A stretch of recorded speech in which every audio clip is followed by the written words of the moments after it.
Concerned about inflation?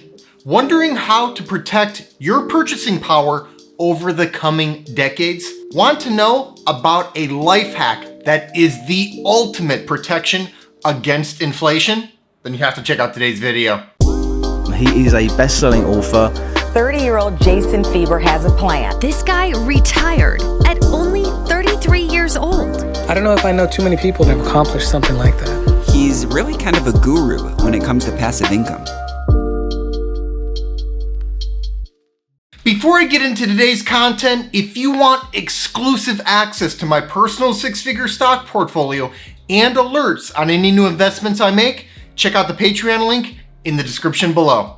We've all been hearing a lot about inflation recently, but what is inflation? Inflation is the rate of increase in prices over a given period of time. And with inflation running hot, the rate at which prices are increasing has been unusually high.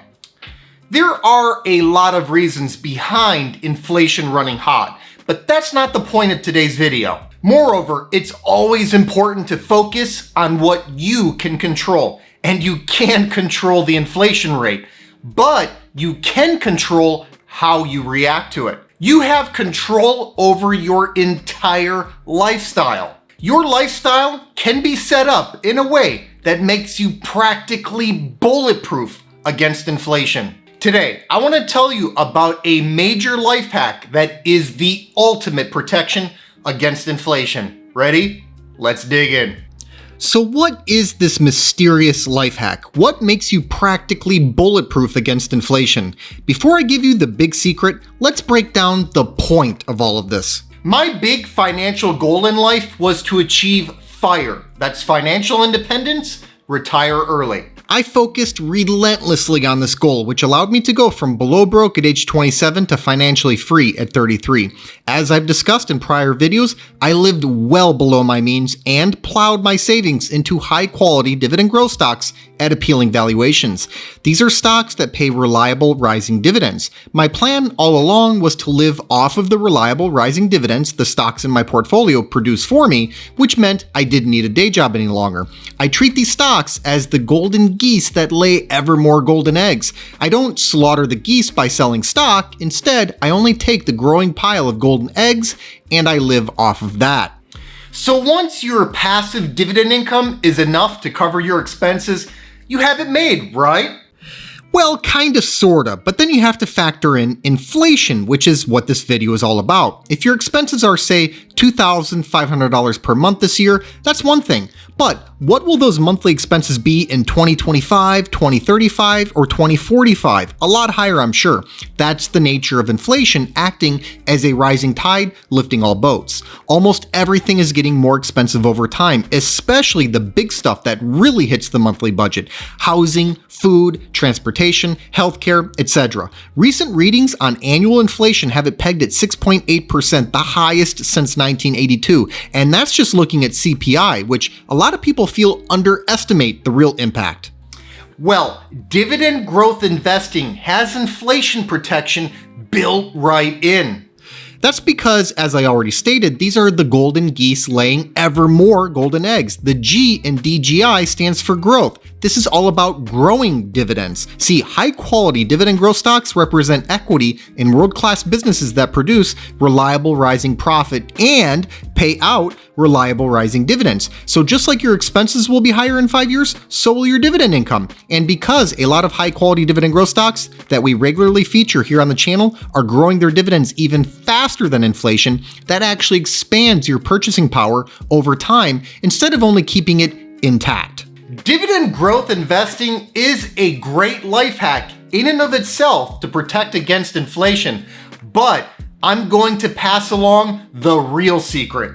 That's right, I'm talking about taking dividend growth investing and combining it with an even more powerful life hack. If you take these two things together, you put yourself in a position of near invincibility as it pertains to inflation. The major life hack I'm talking about today is geographic arbitrage. Yep, you relocate from a high cost of living area to a low cost of living area. You earn your money in a strong currency from a strong economy, and you spend in a weaker currency in a weaker economy. This can be done in many, many ways. How I've done it is I moved from the United States to Thailand in 2017. And guess what's happened in the US since 2017? Costs have gone way up. Housing is a perfect example. According to a study by Zumper, median rent in the US has skyrocketed over the last year. Here's a quote from Zumper on this, and I quote, "It's hard to overstate how dramatic rent growth has been in 2021. Through 11 months of the year, Zumper's National Rent Index shows the median one-bedroom rent up 12.1%, while two bedrooms are up even more at 13.2%. Unquote. The crazy thing is, this is only the median. In some of the most appealing US cities that draw people in because of aspects like opportunities, climate, and amenities, the rise in rent has been even more dramatic. But wait, there's more. It gets worse. This is just a growth rate. You also have to consider the base upon which that growth is occurring. This is the crux of the issue, and this is why geographic arbitrage is so incredibly powerful in terms of protecting you from the ravages of inflation over the long run. People tend to focus only on the inflation rate, not the base upon which that growth is occurring. According to that same study by Zumper, most of the popular US cities have median rent prices on one bedroom, I repeat, one bedroom apartments at over $2,000 per month. When you're already spending that much on rent, the growth of that rent can absolutely kill your budget. Think about it. A 10% increase in rent on a $2,000 a month apartment just grew your expenses on rent by $200 a month. It's not just the relative growth rate to worry about, it's the absolute increase in your expenditures that you have to pay attention to. And then you have to think about how this plays out over not just years, but decades of your life. Because this phenomenon, a high growth rate on an already high base level of costs, is playing out across the US in almost all areas of your life. This isn't just a rent thing either. This is a food thing, a gas thing, a healthcare thing, etc. Plus, this is exponential. If that 10% increase continues into another year, it's now a 10% increase on $2,200 a month rent, which is now a $220 boost in monthly expenses. The problem compounds. And this is where geographic arbitrage plays in. I'll give you a real-life example using my own experience. My rent when I first moved to Thailand in 2017 was 14,000 Thai baht per month. That's roughly $415 per month using the current exchange rate of about 33.4 baht per dollar, which is roughly the same as it was in 2017. My rent now, nearly 5 years later, it's 13,000 baht per month. That's roughly $385 per month. Yes, that's right. My rent has gone down, and I have a nicer apartment than when I first got here, which I already showed you in a prior video. I didn't have to downgrade my lifestyle, I upgraded it. This is because Thailand's economy is not nearly as robust as what the United States is working with. And with the pandemic wrecking tourism globally, Thailand, with 20% of its annual GDP previously reliant on tourism, has seen local prices on a lot of things stable or even decreasing. Indeed, the very apartment I now live in was 20,000 baht per month back in 2017. I'd know because I toured it back then. It's gone down in price because of local issues with the economy. But when you're earning in a strong foreign income, US dollars, those local issues, priced in Thai baht in this case, aren't disadvantageous for you, they're advantageous. This isn't only rent either. The restaurants I frequent have barely budged their prices. The local coffee shop I go to every day is charging just 5 baht, that's 15 cents, more for coffee than it was in 2017. My gym membership costs the same. Transportation is the same price, so on and so forth. I've either seen costs go down or stay roughly the same over the last 5 years. And this low inflation rate is on a low cost base. If I were to replicate my exact lifestyle back in the States, it would cost me more than 3 times as much money. Thailand's overall cost of living is less than 1/3 that of the States on an apples-to-apples lifestyle basis. But let's run a hypothetical thought experiment for a moment and just imagine that inflation was suddenly an issue here. Let's just pretend that my rent here in Thailand is going up by 10% per year like you've got going on in many places in the US, whereas a 10% increase on a $2,000 a month apartment causes expenses to rise by $200 a month. A 10% increase on a $385 a month apartment would only cause expenses to rise by about $39 a month. So what started out as a $1,615 difference in rent is now a $1,776 difference in rent. You see how that works? It's not just the rate on an apples-to-apples basis that matters, it's the cost base upon which that growth rate is being applied. In this scenario, assuming equal inflation in both places, there's no way that the cheaper apartment would ever catch up to the more expensive apartment in terms of what it costs per month. The gap would only widen over time. Indeed, since I left the US in 2017, the delta in the costs on what I use and what I spend money on between the two countries has only grown. Thailand was much cheaper than the US back in 2017. I noticed that right away. But the difference is even more stark in 2022 because of the higher inflation rate and the higher cost base in the US. The truth, though, is that Thailand doesn't just have lower prices, but also lower inflation. That is a win-win. According to Statista, the inflation rate in Thailand since 2017 has been in a low single-digit range. So moving from the US to Thailand wouldn't just significantly lower one's costs on an apples-to-apples lifestyle basis, but they'd also benefit from a lower annual rate of increase in those lower costs. It's like a Goldilocks scenario. On top of all of that, if you're invested in high-quality dividend growth stocks, your passive dividend income should be growing at a rate that vastly exceeds the local inflation rate, which causes your purchasing power to exponentially rise over time. I've seen this happen firsthand. While my expenses are roughly the same as they were in 2017, my passive dividend income is substantially higher, thanks largely to the fact that the companies I'm invested in continue to reliably increase their dividends year in and year out like clockwork.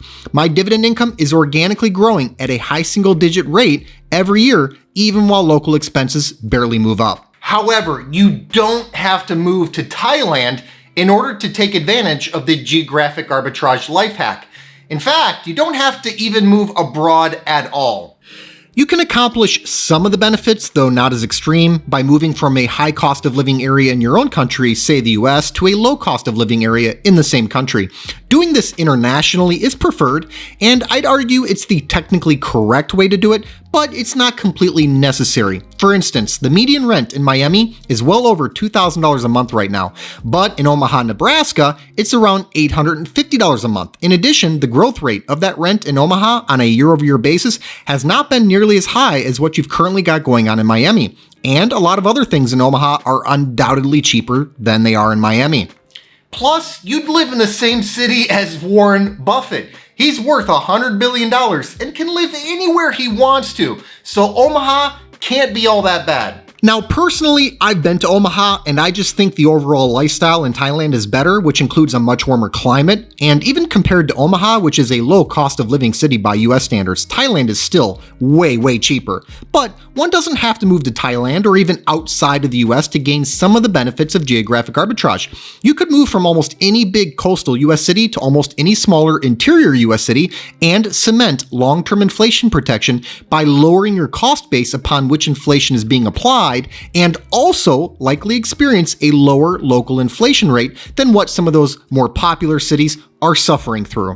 While the most recent national inflation rate reading came in at nearly 7%, that's not evenly applied across the entire US. And let me be clear, the definition of moving abroad isn't moving to Thailand. I've been using Thailand as an example because that's where I went and where I have personal experience with. But one could substitute dozens of countries here. Take your pick. Depends on what you want out of a place, like food, climate, local culture, infrastructure, amenities, cost of living, etc. The world is your oyster.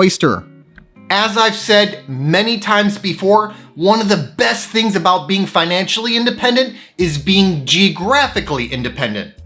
If you achieve financial independence and you're able to live off of passive income, you can live anywhere in the world so long as your income can cover your expenses in those places. The major binding force that tends to tether someone to one physical place is a job. But when you no longer have a job, you're free to go anywhere you want. With technology being what it is these days, it's never been easier to physically live in one place while still being virtually attached in some way or another to another place. You can stay in touch with friends and family from far away with chats and video calls. There are now virtual mailboxes. It's possible to run one's businesses, investments, and banking completely online. You don't have to be physically present in one place to do certain things in that place. Dividend growth investing has a powerful inflation hedge built right in, but geographic arbitrage is the ultimate protection against inflation. Combining the two makes you almost bulletproof over the long run. We continue to make video after video highlighting high-quality dividend growth stocks to consider for long-term investment. From there, it's just a matter of taking action on your part. You have to save, invest, and build the portfolio. After that, you'll want to seriously think about executing geographic arbitrage in order to make sure your purchasing power steadily increases over time and puts you in control of your entire lifestyle. Thanks so much for watching. I hope you enjoyed today's video. Give us a like if you did, and let us know in the comments what you think about geographic arbitrage being the ultimate protection against inflation. Please make sure to subscribe to the channel and ring that notification bell so you don't miss out on new content. Also take a look at the description box below for some important links, including the link to my personal stock portfolio. This six-figure portfolio, which I call the Fire Fund, generates enough passive dividend income for me to live off of. It allowed me to retire in my early 30s. I've made my portfolio entirely accessible over a Patreon, and I also post alerts there whenever I buy or sell a stock. I put my money where my mouth is, and I'm often invested in the same high-quality dividend growth stocks that I make videos on. Over the years, I've heard from thousands of investors who have been profiting from many of the same exact stocks that I own. So if you think this is something that you could benefit from as well, check the link in the description to see my portfolio and start getting my buy and sell alerts. I'll see you next time.